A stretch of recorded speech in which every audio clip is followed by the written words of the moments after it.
Welcome back to TYT Sports, our rundown show for you guys. Plenty of good stories to discuss, covering basketball, football, and the wonderful world of MMA, UFC specific, with Anderson Silva. But we're going to get to our first story, which is an interesting one for me, seeing as I will play into the assumption that I'm a Manchester United fanboy and defend United till the very last breath. You have soft spots like I do. Absolutely not. Yes, you do have a soft spot. No, I do have a soft spot, but I'm saying I'm not defending them. Well, Manchester United to clear out. So this has been ran on many articles. I think this actually started back in April, where people were saying that Manchester United need a new lease of life. The money spent in the summer. Back like 3 weeks ago. They said it after. They said it after. I think they actually signed the players that they brought in. Like the only decent signing that many people have given the thumbs up, maybe Dele Blin and Martial. But everyone else, to be honest, they are replaceable. They're not, as Beyonce would say, irreplaceable. Or is that the song? Yes, it is. It's one of them. It's a good one. It's one of many of them. So I have my own list of the players that Manchester United should wipe clean of the earth. Don't kill them. Just tell them really. Just clear them out. Just clear them out of the team. I don't want anyone dying. So Manchester United have went through a transition period this season. It's been undoubtedly a failure, no matter what saving grace you can think of the FA Cup, which they may and well go and win. They had their own destiny in their own hands, and as reliable as Sergio Ramos' barber, they just fucked it up.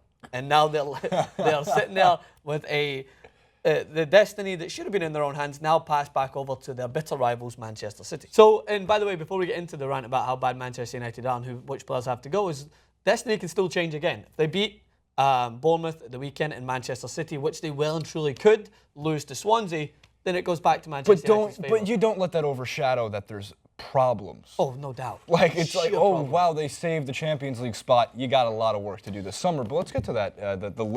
The list. We call it the blacklist? These are the players that I would blacklist from Manchester United's roster.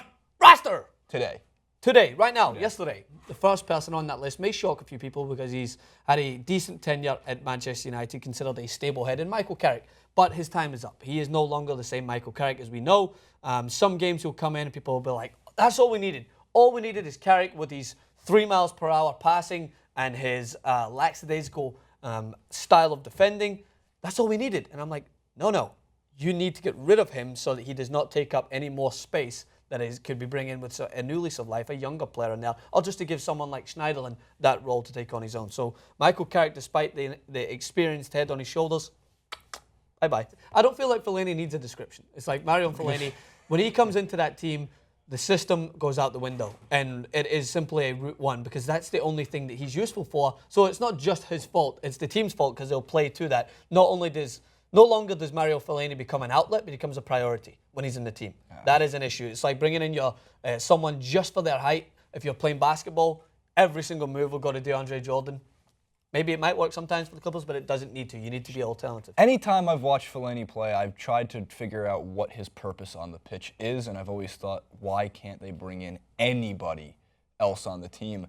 Because anytime they have, it's not like there's been a difference or really a huge change in games or creation. I shouldn't say games, but a change in creation, shots created, pushing the ball up on a counterattack defensively. It just seems like he's kind of, in that system, a waste of space. But to move away from him, Juan Mata's one, which I'm sure people are going crazy at the keyboards right now. But you can get something for him. Yes, out of all of these guys, I mean, he's the one. I mean, first of all, I mean, I don't know, where do you think he'd go? I guess maybe La Liga. I think he likes the Premier League, but I no longer think that Juan Mata can perform consistently at that level. I think he could be useful at Arsenal. He could be a useful player as an alternative in there, but he's no longer going to be the bride. He will be a bridesmaid for whatever team he goes to. He will.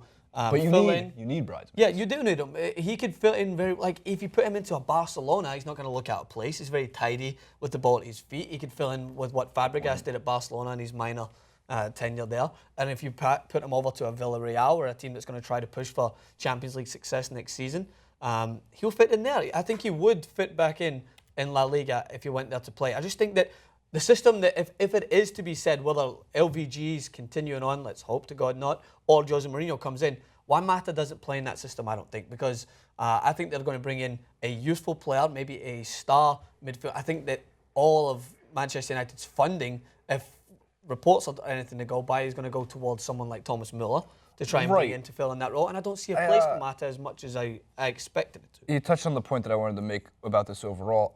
There's 8 guys that should be rid from this team, right? I mean, easily replaced. In many American sports, we call it WAR, wins above replacement. What does your player bring to a team throughout an entire season? What are they worth in terms of points? Yeah. Right? They don't have that necessarily. For soccer, even I can do it. It works. In your franchises.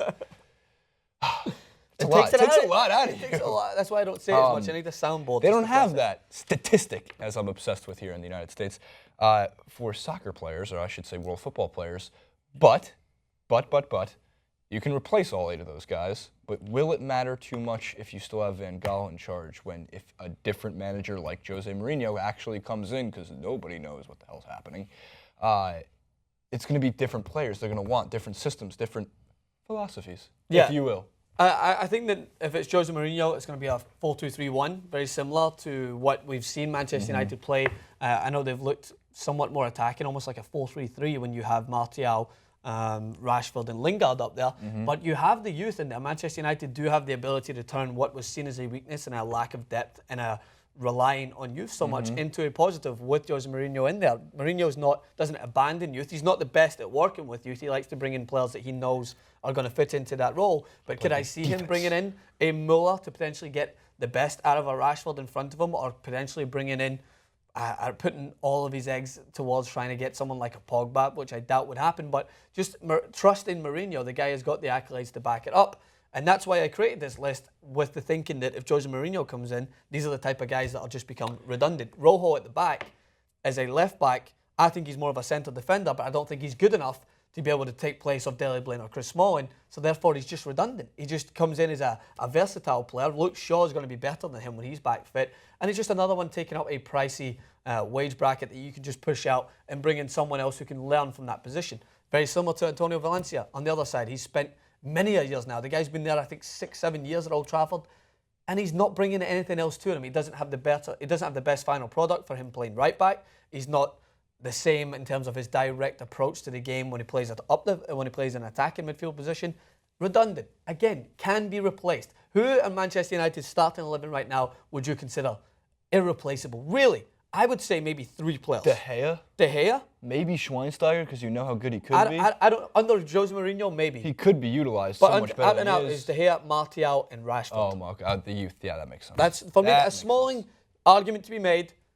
Dele Blind's had a decent season. Wayne Rooney, state your claim here, and I'll discard that. It's not the same Wayne Rooney we've seen, but 3 players are people who I would say are irreplaceable. And I throw that term is probably the highest accolade you can give to a player. There's only a certain amount of players per team that are irreplaceable. In Leicester City, Kante is irreplaceable. Mahrez, Vardy, maybe Schmeichel, Arsenal, Ozil. Yeah, seriously. Ozil. That's it, probably. Bellerin, maybe. And it's you could do a clip around this in which players are irreplaceable to their team. It doesn't mean they're the best player, but you just could not live without them. Right. So I think that Manchester United's future relies on the likes of Martial, Rashford, and De Gea. And well and truly, David De Gea, depending on how his future pans out, I'm sure there's going to be teams knocking on the door again. So it does come down to who they're going to bring in charge. It's crazy that we could be looking at, potentially, it's a possibility of 10 different players in the starting 11 next year. I mean, more likely it's 8, but still, you're looking at half the team getting completely And with the history of Manchester United, none of those players that could maybe be overlooked have the right to be like, what? Come on, look what I've done for this team. You are no longer the best team in England. You're no longer a competitor. You're no longer feared. That's the bottom line. Manchester United are no longer feared. You don't have the right to back up that jersey by playing in this team and being considered irreplaceable. So one last look at the list to see if we missed anyone else on this. Januzaj. Self-explanatory. The guy is got used, but again, I just don't think he fits in at Manchester United. He's not got the oomph to get him over that line. Paddy Mcnair is another one who's got some youth and he's impressive, but if I'm looking at him in comparison to a Fosu Mensah, does he take preference over him? No, he doesn't. Another one that takes up more of the bracket that can get more experience elsewhere.